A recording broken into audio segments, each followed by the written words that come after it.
botdan qanday NFT sotib olish ko'rsatib o'taman. Xo'p, birinchi bo'lib botga kirganingizdan keyin connect wallet qilasiz. Bu yerda hamma joylaysiz. Telegram qaytasiz. Hamma ulangandan keyin deposit qilasiz. Misol uchun men shu 2.12 tonlik NFT olmoqchiman. Plus tugmasini bossangiz, menga hozircha 2 ton kerak. Xo'p, 2 ton deposit qilamiz.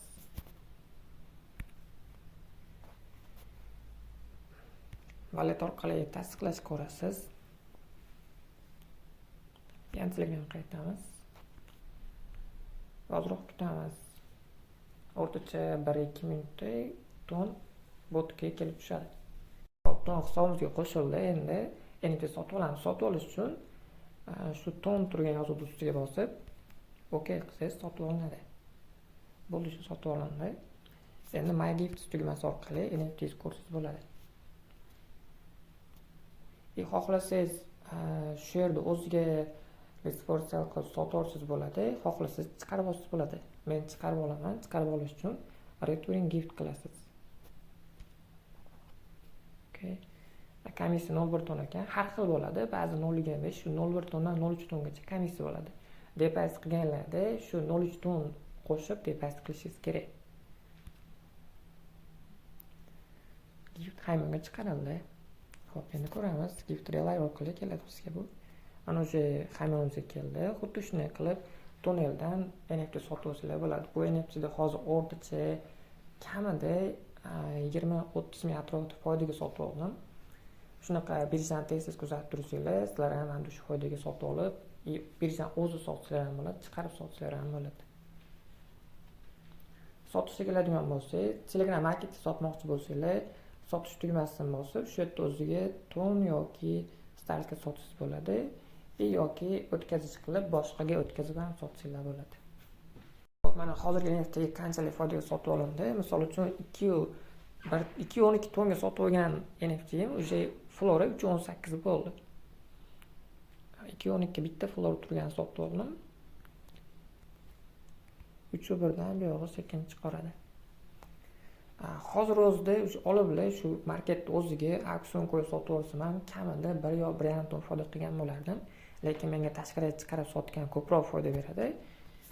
Xuddi shunday qilib NFT'lar olib sotsanglar bo'ladi. Qo'llarda pullar bo'lsa, vaqtinglar bo'lsa, tonga trade qilib, birjalar kuzatib, shunaqa arzon chiqib qolgan vaqtda foyda qilib olsanglar bo'ladi. Shu 4 tonga chiqmayapti.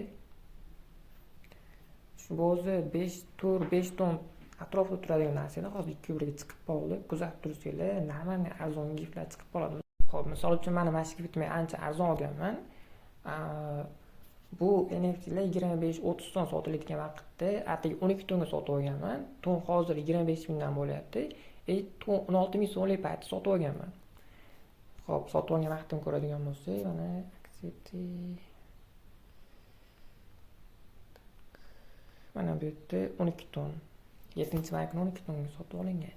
Bu vaqtda men o'sha bir kun oldin 16 mingdan ton olganman.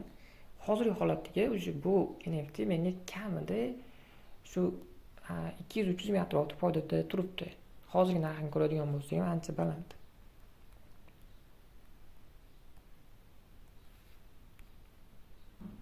Burun 36 ton turibdi ekan. Ya'ni hozir o'rtacha 200 minglarga olingan narsa 500 ming, 600 ming turibdi. 3-4 kunda chiqqan foyda. Olgan vaqtimda sirasi 2 barobar foyda bergan. Ya'ni 25 tonlik narsani 12 tonga olganman, bitta chiqib qolgan. Shunaqa ba'zida marketga kirib tursanglar, shunaqa tonel boshqa shu portal shunga o'xshagan marketlarga kirib qarab tursanglar, zaxiraga ton tayyor qilib tursanglar, arzon chiqib qolganda kimgadir pul kerak bo'lib qoladi. Shunaqa vaqtda arzonga sotishaveradi.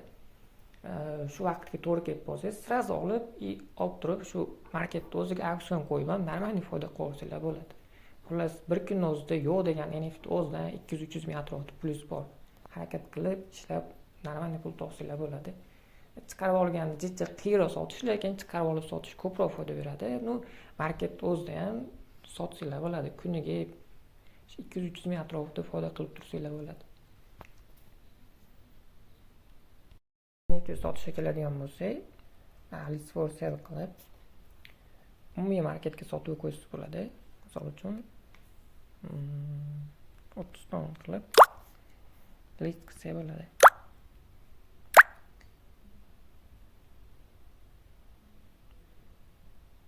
Keyin bu narsa listda chiqadi. 31.8 1.8 kamishroq bo'ladi. Cancel sell qilib sotuvni bekor qilsangiz bo'ladi. Yana only setga paydo bo'lib qoladi. Auksion ustiga bosib, buni auksionga qo'yib qo'ysam bo'ladi. Misol uchun auksionga 30 ton qilib, buni 3 soat yoki 6 soat qilib qo'yib qo'ysalar, 3 soatga auksionga qo'yib qo'ysam bo'laveradi. Xuddi shunday qilib marketda o'zi sotasizlar. NFT sotilgandan keyin o'zi avtomatik ton sizni balansingizda paydo bo'lib qoladi. Keyin yechish qilib yecha olsanglar bo'ladi hamyonlarga. Hammasi tez bo'ladi. NFT olish uchun ton kerak bo'lsa, ishonchli holatda hamyon botga kirib, ton olish qilib, ton sotib olsanglar bo'ladi bemalol. Keyin qilgan foydalarni tonini shu qaytarib botni o'ziga sotsanglar ham bo'ladi. Bemalol shu yerda o'zida, shu botni o'zidan daromad qilib olsanglar bo'ladi.